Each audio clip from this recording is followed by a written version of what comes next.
Hello guys, good morning. Yan, nag-almusal ng aking anak. Yan, anong ulam mo na? Corned beef. Corn beef.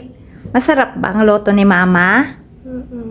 Ay, opo. Yan, di siya pumasok guys dahil may sakit pa siya hanggang ngayon. Nagpapagaling pa lang siya, kaya yan. Yan, magtawag ka naman na. Kain po. Yan, kain daw po tayo guys. Yan.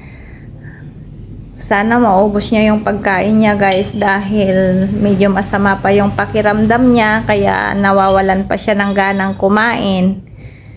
Parang anong lasa pa lang yung kinakain mo na? Wala. Hindi mo pa nalalasaan. Yan. Dahil masama nga yung pakiramdam niya kaya hindi ko na muna siya pinapasok sa school guys. Yan, mag-hi ka naman na. Hi.